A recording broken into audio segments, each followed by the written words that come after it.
안녕하세요. 저는 30대 중반의 여성으로 결혼 한 번 잘못했다가 재산적으로 큰 피해를 입을 뻔했던 사람입니다. 물론 지금은 잘 해결되었고 잘못된 결혼이라는 단추를 떼버리니 모든 게 안정적인 상태로 돌아오더군요. 사실 처음에도 부모님께서 반대 많이 하셨는데 저도 나름 인생을 겪으며 살아왔지만 부모님의 선견지명에는 비할 바가 안 되나 봐요. 본래 저는 서울에서 흔히들 말하는 어느 정도 재산이 있는 중산층 가정에서 태어났어요. 부모님은 사업을 하시며 부족함 없이 외동딸인 저를 키워주셨고 그런 환경 덕분에 책임감 있고 성실하게 성장할 수 있었고요. 어린 시절부터 부모님의 기대를 받으며 가정에서나 학교에서나 특별히 문제 일으키지 않고 평범히 자랐답니다. 외동딸이어서 그런지 늘 사랑으로 보듬어 주셨고 교육적인 면에서도 그 어떤 물질적인 부족함도 느끼지 않게 해주셨습니다. 그렇게 대학을 졸업하고 직장 생활을 이어가는 동안에도 바쁜 나날 속에서 제 나름대로 열심히 살았고 제가 원하는 목표들을 이루기 위해 꾸준히 노력해왔죠. 그러던 중 지인의 소개로 남편을 만나게 됐어요. 이 사람은 어린 시절 아버지를 여의고 홀어머니 밑에서 어렵게 자랐는데요. 누나와 함께 남매 간의 가정환경 어려움을 나눠 가지며 자라온 배경은 저와는 비교할 수 없는 것들이었고 처음 만났을 때부터 이 사람은 대단하다고 생각했어요. 비록 어려운 환경에서 자랐지만 남편은 언제나 긍정적이고 성실한 태도를 가지고 있었습니다. 데이트할 때마다 서로 이야기를 나누었고 남편이 기본적으로 검소하고 성실한 성격에 자상하다는 점에서 깊은 인상을 받았어요. 되게 어른스럽게 느껴지기도 했고요. 그래서인지 남편은 주변 사람들에게도 인기가 많았고 모두가 남편을 좋아하고 존경했답니다. 이때 드러난 사람 됨됨이를 알게 되면서 이 사람과 함께 미래를 나누고 싶다는 마음이 점차 커져갔습니다. 하지만 결혼을 결심했을 때 부모님은 남편과의 결혼을 반대하셨어요. 부모님은 처음 만난 남편에 대해 좋은 인상을 가지셨지만 결혼을 앞두고 현실적인 부분에서 많은 우려를 표하셨습니다. 특히 부모님은 아주 냉정하게도 집안 형편을 이유로 결혼을 반대하셨습니다. 좀 차갑게 들릴 수도 있지만 이런 건 언젠가는 짚고 넘어가야 할 문제야. 솔직히 너랑 살아온 배경이 너무 달라. 결혼 생활에서 이런 차이가 생각보다 큰 벽이 될 수 있어. 너뿐 아니라 예비 시댁과도 쉽지 않을 거고. 부모님은 남편의 가족 배경과 자란 환경이 결혼 생활에 영향을 미칠 것이라고 생각하셨습니다. 저를 사랑하시는 마음에 그런 결정을 내리신 거였죠. 부모님은 계속해서 결혼을 반대하셨고 꽤 완강하게 밀고 나가셨어요. 그럼에도 불구하고 저는 남편과 함께하는 미래에 대한 확신이 있었기 때문에 반대를 받아들이기 어려운 상황이었죠. 예비 시댁과도 쉽게 관계를 맺을 수 없을 거고 주변 보면 늘 반복되는 문제들이 있어. 한번 결혼하면 되돌리기 힘든 거야. 그러니 그 전에 충분히 생각해 보라는 거고. 그래도 엄마, 그렇게 어려운 환경이 이 사람 잘못은 아니잖아. 그럼 그런 환경에 있는 사람들은 다 결혼하면 안 돼? 게다가 이 사람은 되게 성실하고 절약하고 주변에서 평도 좋아. 어려운 상황 속에서 더 심성곱게 잘 자란 사람이라고. 그건 좋은 모습이긴 하지만 글쎄다. 자식 둔 입장에서 이런 문제를 노골적으로 드러내놓고 반대할 수밖에 없는 경우가 있어. 지금이야 정들고 모든 게 다 좋아 보이겠지. 저는 부모님의 우려가 이해가 가기도 했고 동시에 너무 답답하게 느껴졌습니다. 왜 부모님은 남편을 단지 경제적인 배경으로만 평가하시는 건지 제가 알던 부모님 모습과 참 낯설단 생각이 들더군요. 저도 이때 어려서인지 그럼에도 불구하고 남편과의 결혼이 진정한 행복으로 이어질 것이라고 확신했습니다. 결국 예상하신 결말대로 자식 이기는 부모 없다고 부모님은 저의 결정을 존중해 주셨습니다. 네가 선택하는 건데 일일이 다 결정하고 막을 수는 없지. 이번에 네가 그 청년 데려와서 인사도 했고 아빠도 네 선택을 믿어보려고 한다. 뭘 하던 엄마랑 아빠는 네 편이니까 늘 의논해. 이 말에 저는 눈물이 왈칵 나오면서 마음이 놓였습니다. 부모님은 아예 마음먹은 거 확실히 하시려고 하셨는지 결혼 비용과 신혼집까지 마련해 주셨습니다. 부모님의 이런 지원 덕분에 저는 남편과 결혼을 할 수 있었고 새로운 가정을 시작할 수 있었죠. 남편도 이때 무척 감개무량한 얼굴로 인사를 전했어요. 우리가 너무 부족하게 시작하는데 어른들께서 큰 도움을 주셨네. 정말 이 감사한 상황을 절대 잊지 않을 거야. 우리가 어른들께 잘하자. 그리하여 결혼 초 우리의 생활은 아주 평화로웠죠. 저는 친정 부모님의 헌신에 감사하며 가정을 잘 꾸려나가야겠다는 다짐을 했습니다. 그리고 시어머니와도 좋은 관계를 유지하기 위해 많은 노력을 기울였고요. 처음에는 어머니가 저를 따뜻하게 환영해 주셨고 저도 예의를 다하며 어머니와의 관계를 잘 유지하려 했습니다. 하지만 시간이 지나면서 어머니의 태도는 점차 변하기 시작했습니다. 어머니는 친정 부모님이 보내는 선물을 당연하게 여기는 듯한 모습을 보였고 감사의 표시보다는 더 많은 것을 요구하는 태도가 점차 드러났습니다. 예단은 당연히 차고 넘치게 했고요. 심지어 명절 때마다 친정에서는 고급 선물 세트, 한우 세트나 고급 영양제 같은 것을 챙겨주셨습니다. 그리고 그뿐만 아니라 생신까지 챙기시며 백화점 상품권, 고급 과일 세트, 피부과 치료권 등도 자주 보내셨습니다. 처음에는 어머니가 그런 선물을 받으며 감사한 마음을 표현하셨지만 시간이 지나면서 그 태도는 점점 변했습니다. 아이고, 부자 사돈을 만나서 내가 이렇게 복에 겨운 호강을 하네. 나까지 이렇게 챙겨주시면 어떡해. 니들이나 잘 살면 되는 거지. 그런데 이후로 몇 년 반복되니 선물을 받은 뒤 반응이 좀 달라지시더라고요. 이거 저번에도 받았던 것 같은데 나한테는 안 맞는 것 같아. 다음에는 이런 걸 보내주면 좋겠어. 네가 말씀드려봐. 네? 이 화장품이 잘 안 맞으신다고요? 그래, 처음 쓸 땐 좋았는데 좋은 거 계속 쓰다 보니까 뭐가 탈이 나기도 하더라. 여기 다른 브랜드 것도 있을 거 아니야. 한번 네가 찾아보고 다음에 그거 사달라고 말씀드려. 이처럼 더 많은 것을 요구하시는 듯한 말투로 부탁을 하시더군요. 처음에는 어머니가 제 부모님의 선물에 대해 부담스러워하는 모습을 보였기 때문에 점차 친정 부모님께서 보내시는 물품들이 어머니의 기대에 미치지 못하는 것 같아 마음이 불편해졌습니다. 그리고 또 다른 일이 있었습니다. 어머니는 제 부모님이 생일 선물로 보내신 고급 영양제를 받으면서도 딴 얘기를 하시는 거예요. 영양제 백날 먹고 발라봐야 피부과 10회 끊는 거랑 비교 못한대. 내 주변 아줌마들도 그런 데 다니더라. 사돈한테 강남에 여기 피부과 아시냐고 네가 좀 물어봐봐. 저번에 어디 거 클리닉 끊어주셨으니까 이번에도 그런 게 차라리 낫겠다고 말씀드려. 보면서 저는 너무 황당하더라고요. 저렇게 따박따박 받아 챙기시면서 우리 엄마한테는 흔한 오렌지 주스 선물 세트라도 보내신 적이 없어요. 그저 명절 때 직접 한 음식을 밀폐 용기에 담아 두세 통 보내는 정도가 다였거든요. 사돈으로서 마음 다해 챙긴 부모님께 더 이상 진심 어린 감사의 마음을 느낄 수 없었고 제 부모님이 그렇게 신경 써서 보낸 것들이 어머니에게는 그저 당연한 것이 되어버린 듯 보였습니다.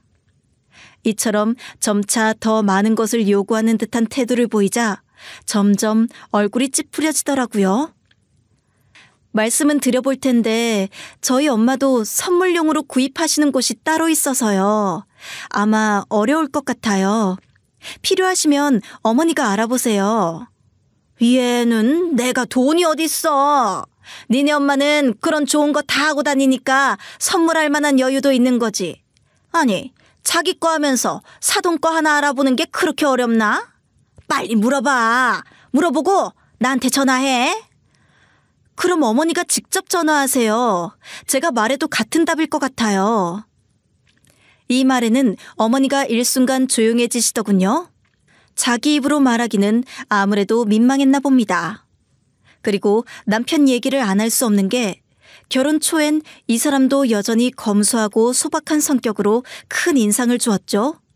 절약하고 생활에 있어 지나치게 낭비하지 않으려는 태도를 보였어요. 하지만 시간이 지나면서 남편의 태도가 점차 변하기 시작했습니다. 친정의 지원에 점차 익숙해지며 점점 더 나태한 모습을 보였어요. 처음에는 절약을 중요시하던 남편이 이제는 돈을 쓰는 데에 큰 제약을 두지 않기 시작했죠. 친정의 지원에 익숙해지면서 돈을 헤프게 쓰는 모습이 보였습니다. 명절 선물도 점차 과하게 보내고 처갓집이 부잣집이라는 이유로 저희 엄마께도 괜시리 비싼 선물들을 하겠다고 했습니다. 아니, 명절 선물로 과일 바구니 하나면 됐어. 우리 집 많이 먹지도 않아. 10만 원 정도 예산해서 끝내. 우리가 장모님 장인어른께 받은 게 얼마인데 한우 세트 60만 원 정도가 우리 마음을 다 대변해 줄 수 있어? 이 정도 하는 게 예의야. 아니 여보, 명절 선물로 뭘 그렇게 돈을 많이 써? 엄마가 우리한테 잘해주신 건 우리 돈 아끼고 잘 모아서 재산 늘리라는 거지. 그걸 이렇게 큰 돈으로 갖다 주면 도루묵이잖아. 그런 것들이 필요 없다고 여러 번 이야기했지만 남편은 전혀 말을 듣지 않았습니다. 백화점 가서 비싼 선물을 고르는 걸 어느새 취미로 여기기 시작했고 처갓집에 한턱을 내겠다고 큰 돈도 턱턱 쓰는데 이건 어딜 봐도 우리 집 믿고 돈을 쓰는 것 같더라고요. 심지어 차도 바꾸려고 고민하는 이야기도 나왔을 때 저는 그저 깜짝 놀랐습니다. 결혼 전까지는 절약을 중요시하며 함께 가게를 관리해온 남편이 이제는 이전에 없던 방향으로 낭비를 하고 있다는 게 찝찝하게 느껴졌으니까요. 하지만 저는 그런 남편의 태도가 불편했음에도 불구하고 가정을 지키기 위해 참고 견뎠습니다. 남편이 원하는 대로 선물을 사고 차도 바꾸겠다고 하는 모습을 보며 마음속으로는 너무 많은 걱정이 밀려왔지만 그때는 그저 가정을 지키는 게 더 중요하다는 생각으로 참았어요. 말 맞다나 결혼 처음 해봤고 남편과 뭔가 상의해서 하는 생활도 처음이니까요. 최대한 맞추겠다고 다짐했으나 남편이 변해가는 모습을 보면서 점점 더 불안한 마음을 가지게 되었고 이런 태도가 계속된다면 어떻게 될지 알 수 없다는 걱정이 커졌습니다. 그런데 이 모든 것이 이제 시작에 불과한 것이었더라고요. 남편의 변화가 점점 더 뚜렷해지고 그런 태도가 가정에 미치는 영향은 시간이 갈수록 더 커져갔습니다. 예전의 태도를 되찾지 않는 한 이런 상황이 계속될 것이라는 불안감은 날로 커져만 갔습니다. 그러던 어느 날 어머니는 경제적으로 어려운 상황에 처하게 되었는데요. 하나밖에 없는 신우, 그러니까 남편 위로 2살 많은데 이 무렵 대형 교통사고를 당하게 되었답니다. 신우는 치료 중에 예상치 못한 지병을 얻어 치료비가 확 늘었고 이 무렵 결혼을 하지 않고 함께 살고 있었기 때문에 어머니는 그 부담을 고스란히 떠안고 있었고 상황은 점점 더 악화되었습니다. 결국 어머니는 더 이상 재정적인 여유가 없어 치료비를 마련하기 위해 자산을 매도해야 하는 상황에 놓였는데요. 차마 집을 팔 수는 없고 이 과정에 저도 처음 알게 된 건데 어머니는 자신이 소유하고 있던 땅을 매도하기로 결심했다는 거예요. 그 땅은 외가에서 물려받은 작은 땅이었고 어머니는 이 땅을 나름대로 자산으로 생각하고 있었지만 상황이 여의치 않았습니다. 듣기로는 터가 안 좋은 땅이라는 둥, 이런 안 좋은 평가를 받을 정도로 주변 시세와 비교할 때 가치가 낮았으며 자주 거래되는 땅이 아니라더군요. 그럼에도 불구하고 어머니는 땅을 팔지 않으면 더 이상 치료비를 마련할 수 없다고 판단했습니다. 이판사판이야. 돈 되는 건 어떻게든 해결을 해야지. 치료비 되고 남는 돈은 갖고 있다가 아이고 머리 아파. 진짜 맨날 사는 게 이렇게 어렵냐 정말. 아들 장가 보내고 이제 좀 마음 편하고 여유도 가지려고 했더니. 이런 사실을 알게 된 저희 친정 부모님은 듣고 잠깐 고민하시는 분위기였어요. 그러더니 속전속결로 어디까지나 저와 남편을 위해 저희 부모님은 그 땅을 구입하기로 했습니다. 부모님은 처음에는 그 땅을 단순히 어머니를 도와주는 차원에서 생각했지만 땅을 구입한 후에는 이 땅이 결국 가치를 지닐 수 있을지에 대한 고민도 있으셨어요. 확실히 땅을 구입한다는 건 돈이 많이 들어가고 여러모로 품이 들기 마련인데요. 부모님 역시 어려운 상황을 감수하고 이 땅을 매입하기로 결정하셨습니다. 한편으로는 이 땅이 나중에 유용하게 활용될 수 있을지도 모른다는 기대를 가지고 계셨고요. 이렇게 매매 이후 한 6개월쯤 지나 그 땅에 새 집을 짓기로 계획을 세우셨는데요. 이 땅은 어찌 보면 부모님의 여생을 보내기 위한 최적의 장소가 될 수 있을 것 같았기 때문입니다. 여기가 그래도 나름 서울 한가운데 작지만 나름의 공간으론 적당한 곳이니까 여기서 살다가 가도 좋을 것 같은 생각이 들어서야 여러모로 나쁘지 않다고 보거든. 이처럼 부모님은 여유롭게 살기 위해 한적하고 조용한 곳에서 시간을 보내는 것을 원하셨습니다. 매매가 진행될 당시 그 땅의 가격은 주변 땅들과 비교했을 때 꽤 낮게 책정되었으나 부모님은 더 이상 큰 가격 차이를 두지 않고 시세에 맞춰 매매를 진행하신 거고요. 물론 매매 과정에서 발생할 수 있는 추가적인 문제들을 해결하려고 신중히 접근하셨고 그렇게 땅의 상태와 가치를 정확히 파악한 후 계약을 마쳤답니다. 그런데 참 웃긴 게요. 이때부터 본격적으로 문제가 틀어지기 시작한 거예요. 어머니는 땅을 매도한 뒤에도 그 땅에 대한 집착을 버리지 못하시더군요. 이후 집을 짓겠다는 말을 듣자마자 어머니는 자꾸 그 땅은 원래 자기 거였다고 주장하며 원래 뭘 하려고 했다는 말만 잠꼬대처럼 반복했습니다. 아이고, 내가 진짜 우리 딸만 아니었으면 그 땅은 원래 그런 식으로 활용하려던 게 아니야. 중간층에 병원이나 한의원으로 주고 아래는 약국으로 쓰려고 했다고. 가정집이 웬 말이니 진짜? 거기서 니들이 부모님이랑 1, 2층으로 나눠 산다고? 왜? 심지어 명절 때마다 선물을 주고받고 인사를 나누는 자리에서도 어머니는 계속해서 그 땅에 대한 이야기를 꺼냈습니다.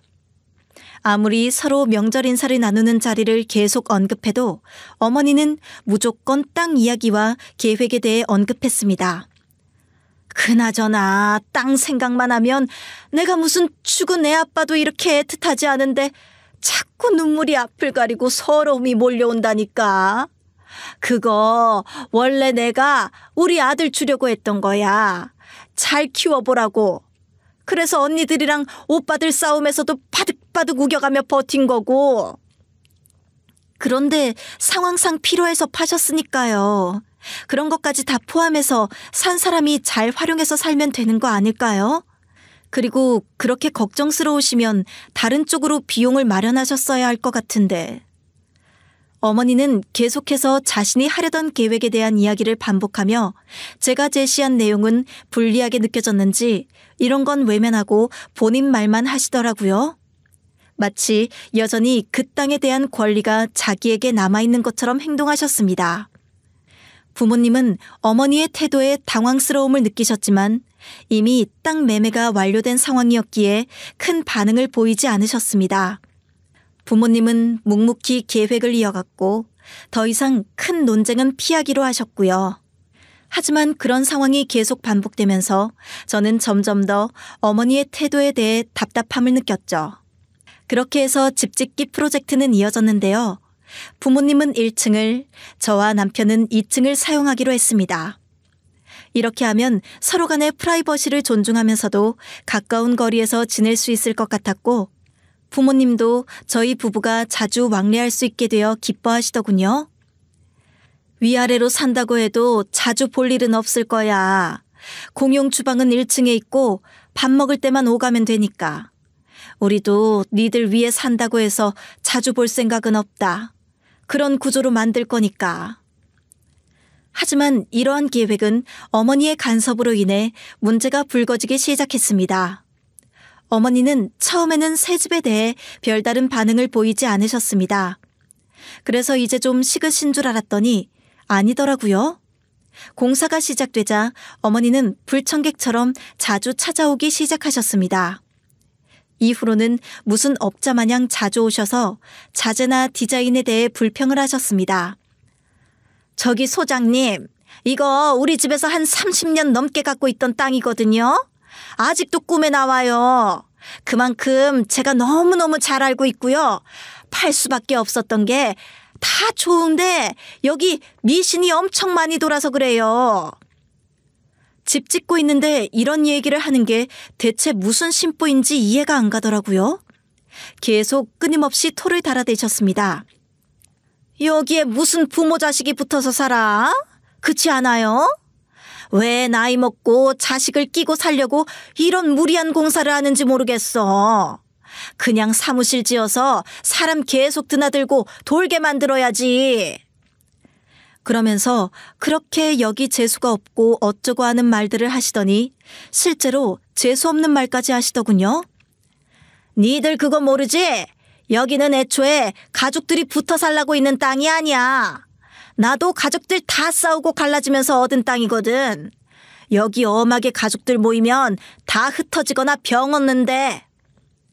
이 말에 공사하시던 사장님까지 기가 막히셨는지 허허 웃으면서 제 눈치를 보셨고 저는 분노가 제어 안 되더라고요. 그냥 자리를 피해버렸습니다. 하지만 문제는 계속되었고 어머니는 공사가 한창 진행 중일 때마다 한 번도 빠짐없이 저희 집을 찾아오셨죠. 그런데 말이야, 이 자재는 왜 쓰는 거야? 아, 미끄러질까 봐. 세상에, 그런 거 하나하나 따지면 끝도 없지. 뭐하러 비싼 자재들을 다 갈아가지고 시작부터 낭비들을 해? 돈 많은 사람들 머리 구조를 이해 못하겠네 진짜. 저와 부모님은 이미 충분히 고민한 끝에 선택한 자재였지만 어머니는 그걸 인정하려 하지 않았습니다. 그리고 그 다음에는 벽지와 마감재에 대해서도 비슷한 말을 하셨습니다. 에이, 이건 너무 화려하다. 차라리 그냥 심플하게 하고 왜 그렇게 불필요하게 많은 걸 쓰냐? 또한 2층 공간을 어떻게 사용할지에 대해서도 문제를 삼으셨습니다. 아이고, 이게 뭐람? 2층으로 분리해둔다고 끝이야? 요즘 젊은 사람들은 어른이랑 같이 못 살아. 계단 올라다니며 오고 가고 불편하고. 이제 우리 아들도 40대인데 무릎 조심해야 하는데 말이지. 정말 이런 식으로 공사가 거의 끝나갈 즈음까지도 어머니는 정말 매일같이 저희 집에 커피랑 과일을 들고 오셔서 내내 먹고 참견만 하시더라고요. 저는 그런 어머니의 태도에 점점 더 피로감을 느꼈고 어떻게 이 상황을 정리해야 할지 고민이 되었습니다. 일단 저만 보면 그나마 나은데 저희 엄마를 붙잡고 저런 소리들을 해대시니 엄마도 슬슬 피로감이 있어 보였어요. 그리하여 제가 대신 나와서 보고 엄마랑 어머니가 가급적 마주치지 못하도록 막았답니다. 웃기는 건 이 와중에 남편은 가운데에서 아무 생각이 없어 보였다는 거예요. 남편은 엄마와 어머니가 마주하는 상황을 아는 것 같으면서도 별다른 말이나 행동을 취하지 않았습니다. 남편은 두 사람의 갈등에 대해 눈치채고 있었지만 그런 상황에서 자신이 무엇을 해야 할지 몰랐는지 가만히 있는 듯 했습니다. 그러던 중 집을 짓는 도중에 예상치 못한 일이 발생한 거예요. 친정아빠가 갑작스럽게 건강 문제로 쓰러져 병원에 입원하게 된 것입니다. 그날은 평소와 다름없이 일상이었지만 갑자기 아빠가 쓰러졌다는 소식을 들었을 때는 너무 놀라웠고 무슨 일이 일어난 건지 믿기지가 않았습니다. 아빠는 평소 건강을 잘 관리하시고 운동도 꾸준히 하시며 병원에도 정기적으로 가셨던 분이라 이런 일이 발생할 거라고는 상상도 하지 못했기 때문입니다. 그래서 병원에 도착했을 때 아빠의 상태를 보며 처음에는 무엇이 문제인지 알 수 없어 당황스럽고 걱정이 많았습니다. 의사 진단 결과 아빠께서 심장질환을 앓고 계시다는 소식을 들었습니다. 의사로부터 들은 심장질환에 대한 진단은 매우 충격적이었고 수술이 필요하다는 말에 제 마음은 엄청나게 흔들렸어요. 그때부터 엄마는 병원에 자주 가서 아빠를 돌보며 저는 집에서 병원과 집을 오가며 필요한 일을 돕고 있었습니다. 그 와중에 새 집을 짓는 일은 자연스럽게 뒤로 미뤄질 수밖에 없었어요. 남편도 이 사실을 알고 있었고 같이 병문안도 왔었네요. 이때부터는 모든 일정을 바꿔서 아빠의 병원에 출퇴근하며 함께 시간을 보내고 아빠가 빠르게 회복할 수 있도록 최선을 다했습니다. 그럼에도 불구하고 집 짓는 일에 대한 책임감을 느꼈기 때문에 마음 한편으로는 언제 집을 재개할 수 있을지 고민되더라고요.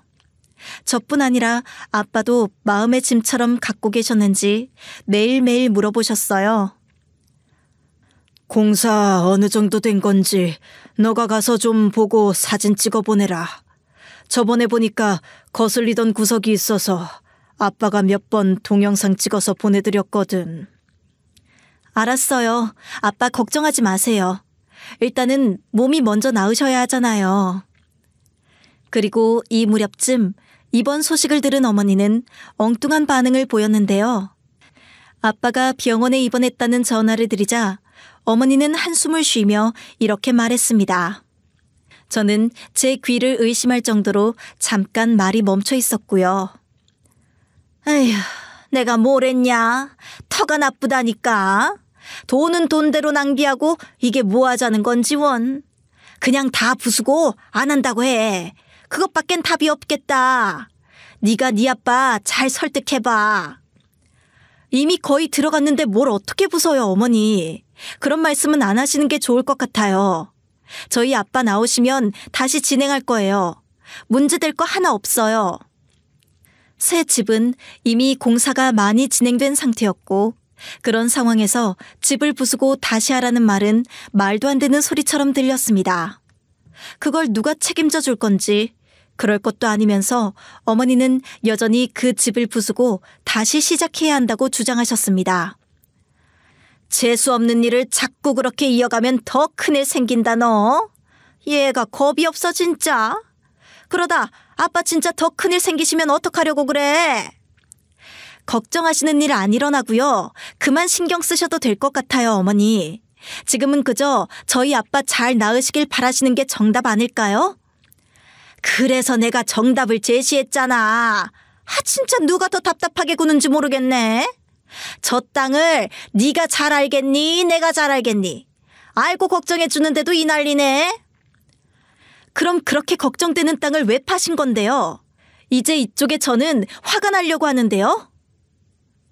그러자 어머니는 순간 말이 멈췄고 우물쭈물 횡설수설 하시더군요. 애초에 어머니가 저희 부모님께 잘못하신 거 아니에요? 그렇게 문제 많은 땅을 활용할 소지가 한정되어 있는 땅을 판매하신 거잖아요. 이미 팔아놓고 매일같이 와서 뭐가 잘못됐다고 자꾸 이미 진행되고 있는 곳에 뭐라고 하시고 저희 아빠 갖고도 자꾸 이상한 소리 하시고 기분 많이 나쁘네요 어머니. 제가 이렇게 대놓고 말해본 건 아마 처음이었을 거예요. 어머니는 꼭 이렇게 맞는 말을 하면 눈치를 보면서 전화를 끊으시더군요. 그런데 남편은 제가 어머니 때문에 열받아 하는 걸 보고 누가 그 집 핏줄 아니랄까봐 더 한심한 소리를 하더군요. 엄마가 그런 말을 했다고? 근데 이거 말이야, 심각하게 웃지 말고 들어봐. 우리 엄마 진짜 가끔 그런 예감이 맞을 때 있다. 예전에 친척 아저씨 한 분이 계셨는데 말이야.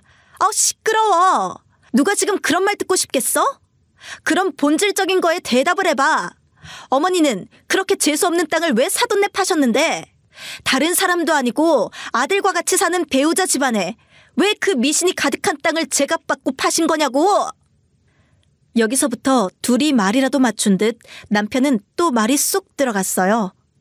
일단 남편은 자기도 우리 아빠가 걱정되어 그런 거라고 하지만 그 말은 제가 듣기에는 전혀 위로가 되지 않았죠. 오히려 남편의 그런 태도가 더 불편하고 짜증스러웠습니다.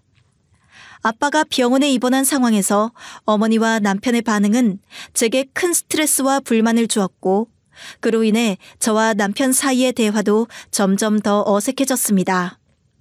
원래 남편은 새 집을 1층과 2층으로 나누어 위아래로 산다는 계획을 세웠을 때 이때부터 좋아하지도 않았어요. 그런 불만을 약간 스피커 역할처럼 퍼뜨리는 게 어머니 아닌가 이젠 그런 생각이 들더라고요. 남편은 나름대로 사생활을 중요시하는 성격이라 부모님과 가까운 곳에서 살게 되는 것이 불편한 일이었던 것 같아요. 그래서 초반에 일부러 신혼집도 멀리 잡아주셨고 그땐 감사하다고 하더니 이제는 저렇게 자기 구미에 맞춰서 반대를 하더라고요. 그러던 중 아빠가 병원에서 퇴원하셨고 회복이 조금씩 이루어지면서 집이 걱정되셨던 모양입니다. 새 집이 어떻게 진행되고 있는지 확인하고자 아빠는 병원에서 퇴원한 후 곧바로 공사 중인 집을 들러보셨습니다. 아직 공사가 진행 중이었고 집은 많은 부분이 미완성된 상태였지만 아빠는 집이 어떻게 변했는지 확인하고 싶어 하셨습니다. 그날 아빠는 집에 도착해 2층으로 올라가셨습니다. 그런데 2층에 올라갔을 때 아빠는 누군가가 그곳에 있다는 느낌을 받으셨던 거예요. 인기척이 들리고 사람이 오간 흔적이 보였기 때문이죠. 2층을 가만히 살펴보시던 아빠는 그 순간 그곳에 있던 사람을 보고 크게 놀라셨습니다. 저도 이 내용의 전화를 받고 나서 들고 있던 커피잔을 내동댕이 칠 정도로 놀랐으니까요. 그곳에서 발견한 사람은 다름 아닌 어머니였다는 거예요. 아빠는 그 순간 한동안 말이 나오지 않았다고 해요. 아빠는 어머니를 너무 놀라 몸이 굳었지만 일단 천천히 다가가서 핸드폰으로 유튜브를 보며 누워있는 어머니 등에 말을 걸었다고 합니다. 저기 사돈 어르신 안녕하십니까? 그게 언제 여기에 오셨습니까? 아빠의 목소리는 차분했지만 그 안에는 긴장감이 감돌았습니다. 어머니는 이때는 화들짝 놀라서 핸드폰도 내던지고 고쳐 앉으셨다고 해요. 하지만 조금 어색한 미소를 지으며 잘못한 기색도 없이 대꾸했다고 하더군요. 그게 그냥 와봤어요. 뭐 할 일도 없고 잠깐 둘러봤어요. 저기 너무 비어있는 것 같아서요. 하지만 아빠는 여전히 어머니의 답변이 불충분하다고 느꼈고 어머니가 그 자리에 왜 있었는지 더 이상 궁금해지지 않을 수 없었죠. 그 순간 긴장감은 점점 더 고조되었습니다. 아빠는 어머니와 마주한 상황에서 답답함을 느꼈고 이거 대화로 안 통할 것 같다는 생각이 드셨다고 하네요. 일단 돌아서려는 아빠 뒤로 어머니는 여전히 당당한 태도를 유지하며 말을 이어갔다고 합니다. 저기 오해가 없으셨으면 좋겠는데요, 사돈. 아니 공사도 계속 진행하신다고 들었는데 원래 제 땅이기도 했고 우리 아들 며느리도 여기 들어와 산다면서요. 잠깐 보러 온 거예요, 저는. 어머니의 이 말에 아빠는 깜짝 놀라셨습니다. 그 상황이 너무 어이없었기 때문에 아빠는 잠시 아무 말도 할 수 없었습니다. 어머니는 자신이 그 집에 들어와도 아무 문제가 없다는 듯 본인이 한 말에 본인이 멋대로 정당성을 얻어가지고 아주 당당한 표정으로 말을 했다는 겁니다. 아빠는 곧바로 어머니의 태도에 대해 강하게 반응하셨습니다. 사돈, 좀 상식을 갖추고 말씀하셨으면 합니다. 이게 그냥 대충 정리가 되고 이해가 될 내용입니까? 상식을 갖춰서 말씀드리잖아요. 저는 제 상황을 설명드린 거예요. 그리고 이렇게 갑자기 오실 줄은 몰라서. 뭐 아프시다더니 괜찮으신가 보네요. 저기 커피라도 드실래요? 여기 제가 포트를 갖고 왔거든요. 아니, 괜찮습니다. 다른 데로 말 돌리지 마시고 여기 이러고 계시면 안 됩니다, 사돈. 이런 화제로 말을 나눠야 하는 게 참 유감이네요. 아빠는 더욱 단호하게 말을 이어갔습니다. 아빠의 목소리가 높아지자 어머니는 여전히 미소를 지으며 당당한 모습을 유지했습니다. 그러면서 어머니는 마지막으로 이렇게 말했답니다. 사돈, 왜 자꾸 저를 불편하게 하세요? 제가 못 올 곳을 왔나요? 여기 우리 아들이 열쇠 줬어요. 열쇠 줘서 합법적으로 들어온 건데 왜 저를 나쁘게 말하세요? 어머니는 마치 아무런 잘못도 없는 것처럼 그저 열쇠를 주었기 때문에 그 집에 있을 권리가 있다고 주장했습니다. 아빠는 그 말을 듣고 기가 막혀 하셨습니다. 어머니는 전혀 물러서지 않았고 아빠는 이 상황이 너무나도 부당하다는 생각에 마음속에서 분노가 일었습니다. 이후 얘기를 들은 저는 당연히 충격을 받았고 곧장 남편에게 전화를 걸었어요. 상황이 점점 더 혼란스러워지면서 제 마음속에서는 분노가 솟구쳤습니다. 어떻게 이런 일이 벌어진 건지 도저히 이해할 수 없었고 무엇보다 그 상황을 남편이 알고 있었을 것을 생각하니 화가 제어가 안 되더라고요. 어머니, 우리 집 공사하는데 들어와 계신 거 알았어? 지금 아빠랑 마주치셨대. 이게 무슨 일이야? 아, 장인어른 병원에서 나오셨구나. 그게 그냥 엄마가 잠깐 다녀가신다고 들었어. 뭔 말이야. 여기서 거의 살다시피 하신다는데? 열쇠도 당신이 줬다며. 저는 더 이상 참을 수 없어서 물었습니다. 남편이 알았다는 사실을 알게 된 후 이 인간이 왜 나한테 아무 말도 하지 않았는지, 이 지경까지 와버렸는지를 묻고 싶었으니까요. 그런데 남편은 여전히 그 상황을 제대로 설명하려 하지 않았습니다. 아, 근데 그게 말이지. 엄마도 좀 서운하셨던 것 같아. 누누이 말했잖아. 아들이 처가에 들어가서 위아래로 산다니까 그냥 좀 섭섭하고 뭐 그런 감정이 드신대. 그냥 이해하고 좀 넘어가자. 엄마는 내가 적당한 때 이해하게끔 말씀드릴게. 너 말 잘했다. 어머님이 서운하실 일이 뭐야 우리 집에. 우리가 뭐 아무것도 없이 어머니 집을 갖다가 치우고 공사하고 있는 것도 아니고 제대로 돈 지불하고 계약도 하고 어머니도 받아들이신 거 아니야. 우리가 뭐 땅을 뺏었어? 뭘 했어? 서운하단 표현이 맞는 거야 지금? 제 목소리는 점점 더 커졌습니다. 남편은 그런 제 반응에 당황한 듯했고 얼른 상황을 피하려는 듯한 태도를 보이더군요. 저는 더 이상 남편에게 아무런 이해를 얻을 수 없다는 생각에 전화를 끊었습니다. 어머니가 그렇게 당당하게 집에 들어와 있다는 사실에 충격을 받았고 남편이 그걸 방관한 것도 뭔가 조치가 필요해 보였어요. 아빠와 어느 정도 이야기를 나눈 후 우리는 곧장 경찰에 신고하기로 결정했습니다. 상황은 예상보다 훨씬 심각했고 더 이상은 그냥 지나칠 수 없었거든요. 말을 해도 통할 상황이 아니었고 나중에 들어가서 보니 이미 어머니는 짐까지 다 가져다 놓고 그 집에서 생활하고 있으시더라고요. 이게 어디 고의성이 없고 문제가 안 된다고 볼 수 있을까요? 저희 집안은 공사 중이었고 각종 자재들이 어지럽게 널려 있었지만 그보다 더 심각했던 것은 어머니가 그 공간을 차지하고 있었다는 사실이었죠. 2층으로 올라가니 어머니의 물건들이 곳곳에 쌓여 있었습니다. 옷, 가방, 개인용품들이 아무렇게나 놓여 있었고 식탁 위에는 음식물이 흩어져 있었습니다. 그 상태는 마치 이 집에서 이미 몇 주 살았다는 느낌을 주었습니다. 바닥에는 음식물 쓰레기나 다른 쓰레기들이 그대로 방치되어 있었고 쓰레기통 근처에는 비닐봉지에 담긴 음식물 쓰레기 찌꺼기가 가득 차 있었습니다. 그런 모습은 정말 보기 흉했고 한눈에 봐도 여기가 공사 중인 집이 아닌 한 측에서 사람이 생활하고 있는 집이라는 느낌을 받았어요. 이미 집은 어머니가 살고 있다는 사실을 입증하는 증거들로 가득 차 있었고 그 집에서 저와 아빠가 원래 계획했던 대로 공사를 계속하는 것이 더 이상 불가능하다는 생각이 들었습니다.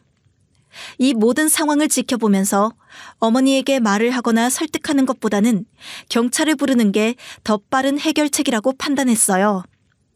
이후 빠르게 경찰이 집에 도착하고 상황을 파악한 후 어머니에게 퇴거 명령을 내렸어요.